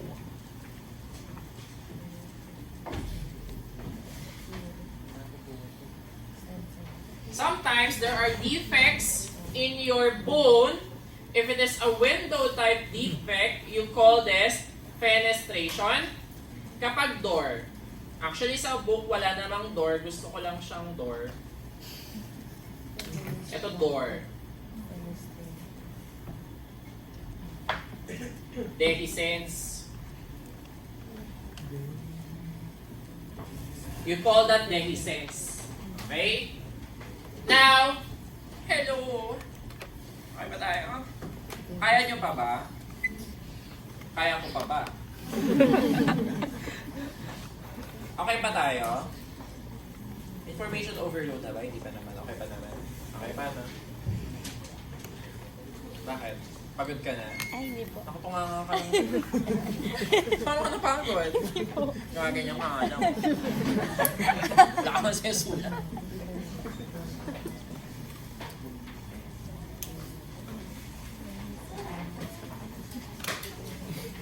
Ay, mahina tong klase na to.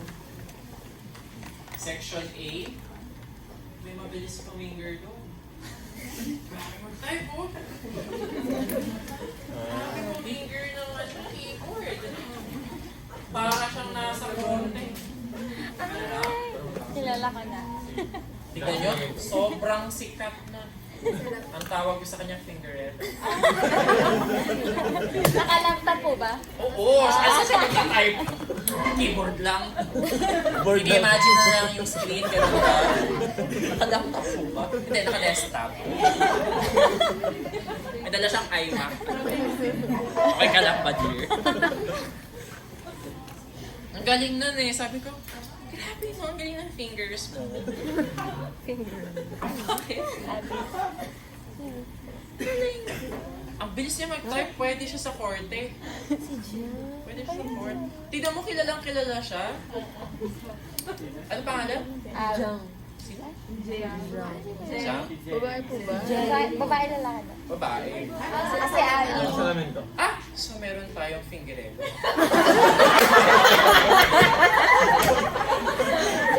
Meron ba yun? Grabe! I love it! Hindi ko na-notice. Baka hindi ko student si Fingerello. Si Fingerella lang. Hindi ko alam eh. Pero mabilis siya mag-type. Nabigla ako. Ang bilis niya mag-type. Meron naman akong hinandle na section dati. Perio class din siya. Nung pinakita nila yung notes nila, ganyan kakapal. Kasi, ang ginagawa nila, they distribute per topic. O, ikaw dito sa alveolar bone, ikaw dito sa chinenelin bar. Ganun sila, by notes. So, dun sa notes nila, sabi ko, bakit ganyan kakapal yung notes mo? Aba, pagtingin ko, pati yung mga joke ko kasama. Ito din daw. Sabi, Ito din po. Sa dulo. Yung kalagay, sinto. Mami, bakit naka-subtitle tayo? Hindi ko naman alam na naka-subtitle ako. Bakit amoy white flower? Nahilo ka na ba? Nahilo ka na ba sa topic? O may nasuka na? Alam mo yung white flower, kulang yung amoy. Dapat may amoy suka din. Diba? Dear, bakit yun ang white flower? Ano yan? Okay lang.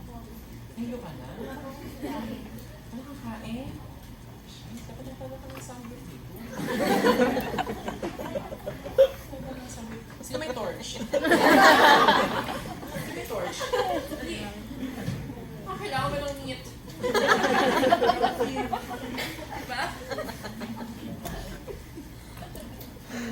Gusto mo ba ng herb meat? Huwag yun, kasi madaling masunog yung grill. Doon muna tayo sa mga...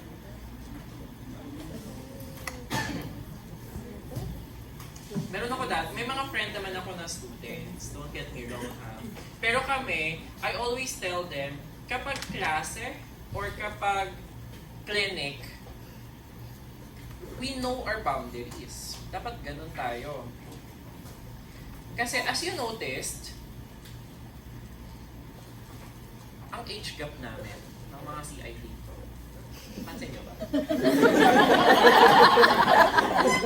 Pansin nyo ba? Diba? Feeling mo ba gusto ko makipagpagka?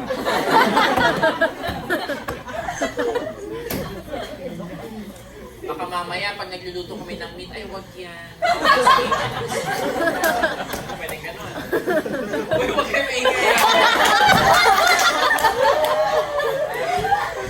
Kaya sometimes, ang kasama ko sa labas, sa students din. hindi ko na rin kasi mayaya yung friends ko kasi they have their own family na. Sabi ko, bakit kasi kayo nag-asal? Naalala ko before, yung Robinson's Magnolia, di ba yung going to the Tomas Morato, they have a lot of trees there, yung parang village or something doon. Di ba ang daming puno doon? Doon nakatira yung friend ko. Tapos we had a dinner. Sorry ha, konting commercial lang. We had a dinner. Tapos yung dinner, al fresco siya. So exposed kami sa mga yung trees. Tapos dinner siya. So anong time yun? Diba? 6. Quiz yan quiz yan dapat alam. So gabi siya. Tapos kasi pinag-uusapan namin doon, syempre meron siyang bagong baby, kakakasal niya lang. Tapos yung isa kong friend, ganun din eh, baby din siya. Ako lang actually walang baby. Parang ganon. Tapos, silang dalawa naka-jacket. Tapos, maya, merong mga ganon. Sabi ko, maligo ba dito? May maligo ba sa kanila? Mga ganon. Tapos parang hindi ko na siya matiis. Kasi laging mga ganon. Sabi ko, ano yun? Yan ba na breast pump?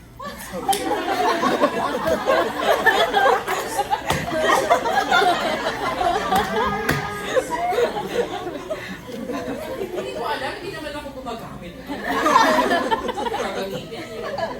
Hindi ko alam, sabi ko, ganun pala pag breast pump. Bakit naman yung isa hindi naman matunog? Ewan ko. Hindi ko naman alam eh. Pero seryoso ha, medyo kinabahan ako. Siyempre yung ulo eh. Parang, meron bang kapre dito? Meron bang kapre dito na nanliligaw sa akin? Yun na yung impression ko eh. Parang iniisip ko na, Diyos ko, pag kapre to, deal breaker sa akin yung nag-yosi eh. Bawal yun. Sorry, pero I have to reject you, kapre. Deal breaker yun. Talaga yun, non-negotiable kumbaga. Nag-yosi. Ba't gusto nyo ba na nag-yosi na jowa? Ayaw nyo din, di ba? Yung pag nag-vape, okay lang.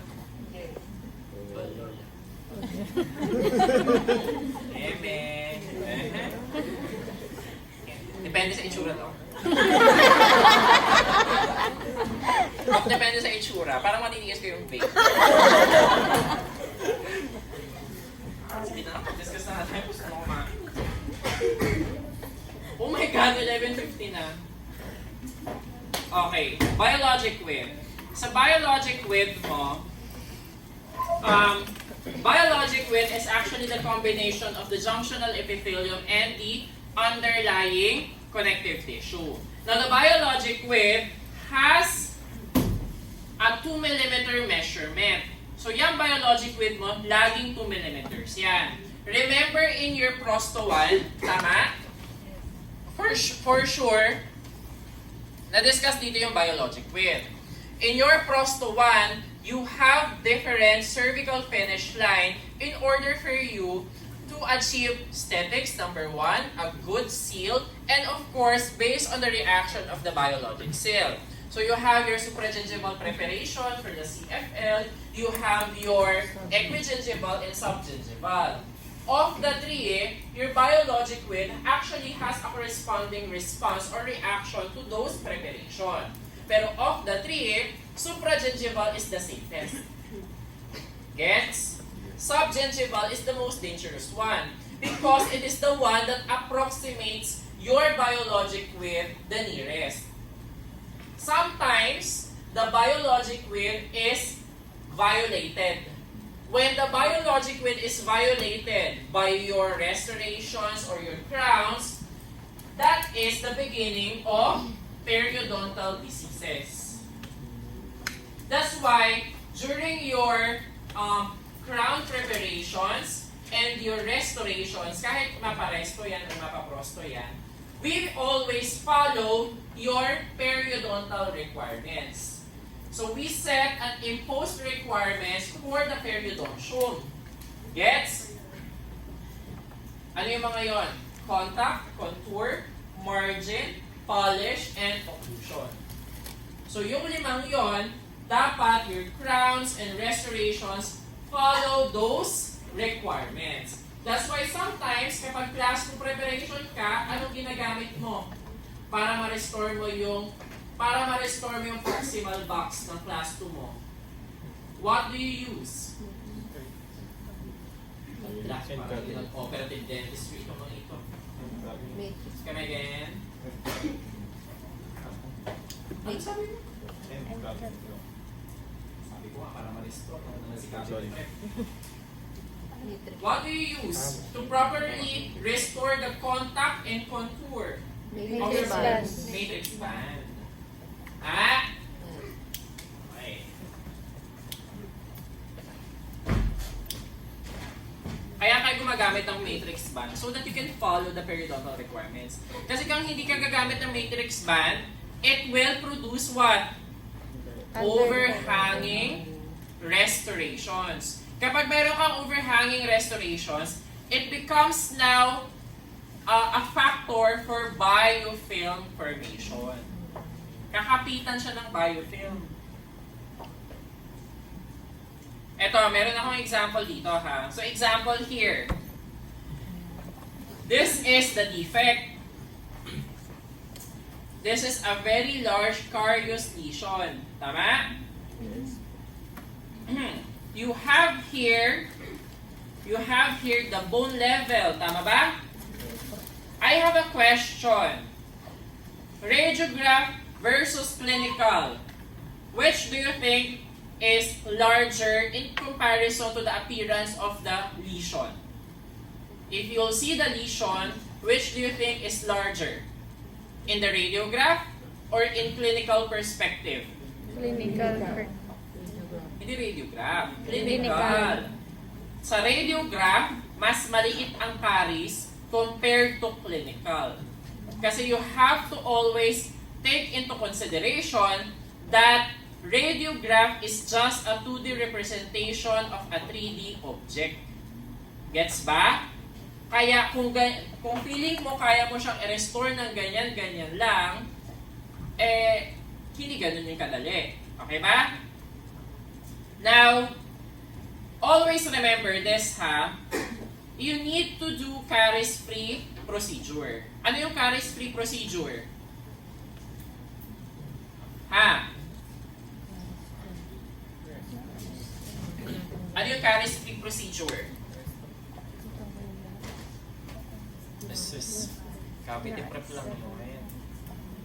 Ito namang mga cavity prep lang yun.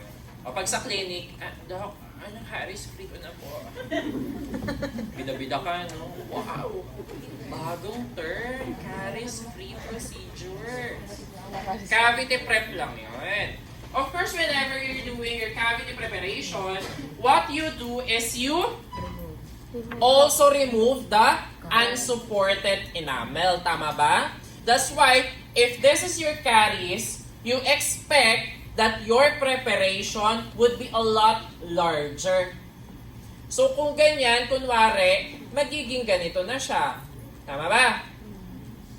Don't worry, the tooth is indicated for endo talaga. Pero you have to first remove the carious lesion. Now, I have a question. Since the sound tooth structure during your the sound tooth structure after your cavity preparation would be subcrestal. Ibig sabihin nun, the sound tooth structure is apical to the crest of the alveolar bone. Tama ba? Which do you think is the best treatment in order for you to restore this defect? First option, you invest in a subgingival matrix system, or you open a flap and remove that bone. Ibig sabihin ng open a flap, magsa-surgical ka, surgery. You open a flap, you trim the bone. Which do you think is more conducive for your periodontium? You invest in a very good matrix system, that is able to separate the soft tissue from the tooth structure subgingivally, or you open a flap through surgical means and trim the bone. Sige. First or second option? First. Yung matrix ba o yung surgery? First. Pero you have to remember this, ha?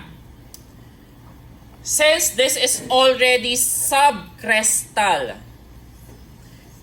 and you already know that the biologic width is 2 millimeters supracrestal, what will happen, or what will be the result if you just restore it using a good matrix system? I'm not saying na mali yung sinabi mo. Pero sometimes kasi, proper case selection din. Proper case-to-case basis din. Tama din naman siya. Pero in this scenario, mali siya. Bakit siya mali? Because your restorations are not part of your body and they are resin-based restoration. What would you expect? You expect that the gingival tissue or the junctional epithelium will not attach on your restoration. So ano nangyayari? Ano nagkakaroon doon? Nagkakaroon ng pocket. Ano ba ang normal measurement ng gingival sulcus? 1 to 3 millimeters, correct? Kapag more than 4 millimeters na siya, pocket na siya. Kita mo yung sobrang thin line between pocket and sulcus? Just 1 millimeter. Ibig sabihin nun, kung 3 millimeters ka, ibig sabihin normal pa siya. Kapag 4 millimeters siya, ibig sabihin pocket na yon. So anong ibig sabihin nun? Ibig sabihin nun, who told us or who sets that the normal sulcus is 1 to 3 millimeters? That is actually universally accepted. Pero sino nagsabi? Si Dr. Lascano po. Siya po ang nagsabi. The reason why gingival sulcus is only up to 3 millimeters is because up to that extent, patients are able to properly clean the sulcus. Hanggang dun lang yung abot ng oral hygiene. Gets ba? Nagigets natin? However, when the sulcus deepens to become a pocket, it becomes now 4 millimeters. What happens is there will be stagnation of food debris and eventually biofilm formation on the deepest part of the sulcus. That cannot be amenable for oral hygiene practices of the patient. Only a dentist could remove anything beyond 3 millimeter. Hindi naman pwedeng ikaw ang magtanggal nun every now and then. Magkasama ba kayo sa bahay? Hindi naman. Right? So magkakaroon ng pocket dito. There will be induction of periodontal disease. But not through biofilm, but because of your restoration. So, in order for you to achieve a more favorable result to the periodontium, you want to trim the bone. You call that crown lengthening procedure. And you're not just trimming the bone kasi gusto mo lang. Ang ibig sabihin nun, you want to relocate the biologic width. Yun yung ibig sabihin nun. So here, you open a flap, you open a defect, to gain access. Sorry, pixelated. Kasi sinum ko na lang. Hindi ako best in photography, ha. Mamaya magreklamo dito na. Then, you trim the bone. Yan. You have to trim the bone. Ano na? Sorry. May question ba? May question kayo. Go ahead and ask. Why naman not? So, this is your pre-operative procedure. This is immediately post-operative. Nakita niyo yung difference? This is just a temporary restoration ha. Kasi again, the tooth is indicated for RCT. Now, this is just a temporary restoration. This is the cavo surface. You see the difference? Tama? So, when you restore it, meron kang enough space for your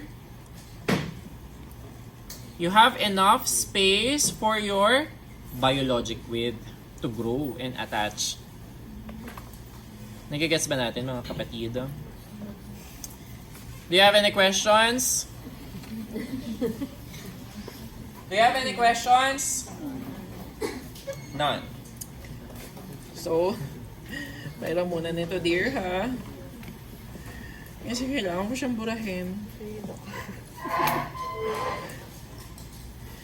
Sure kayo wala kayong question? Kasi gagamitin ko siya sa kabilang klase. Kainis naman. Ayoko talaga ng class na magkasunod. Na parehong subject. Okay lang pag magkaiba eh.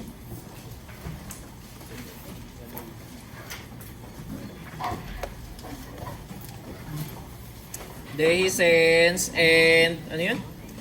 Fenestration. Dehiscence actually and fenestration, they happen because of kunyari, tooth movement during orthodontic treatment. Dehiscence actually almost always caused by trauma. So sometimes you have lip piercing or tongue piercing that always traumatizes the periodontium of the lower incisors, nagkakaroon ng dehiscence yun. Sometimes naman kapag sa maxillary teeth, sa anteriors dito, sa anterior labia, sa anterior buccal mucosa, anterior teeth, kapag nagne-nail biting yung patient, nagkakaroon din ng dehiscence. And of course, you have to check the nails of the patient. Baka mamaya hindi naman pala nail biting yun, sinabihan mo nagne-nail bite siya. Tapos sometimes, meron ka pang erosion on the palatal aspects or palatal surfaces of your maxillary teeth. Ang nangyayari doon is na meron pa ba doon? Meron siyang bulimia. Kapag nagkaroon ng generalized erosion. Pero of course, you have to ask the patient, what is the reason why you need to recognize those abnormalities and deduce that the patient might have. Hindi mo siya i-diagnose ha. Re-recognize mo lang yung disease. Because you want them to be referred in a proper healthcare practitioner. So that you will have an optimal treatment. Kasi kunwari, gusto niya magpa-veneers, gustong magpa-veneers ng patient, tapos nakita mo doon, ay meron siyang mga erosion sa palatal surfaces. Baka bulimic siya. Baka lang magbi-veneers ka ba? Pwede kang mag-veneers, pero what would you expect on the veneers? Pwedeng masira din siya agad. Ikaw pa yung masisi. So you need to educate your patient about it. Not to judge the patient, but to refer them to a proper healthcare professional. Okay? Any questions? Hello? Sure? Sure? Sure kayo So kaya yung If you don't have any questions, you can have lunch. Bye! Bye, Doc.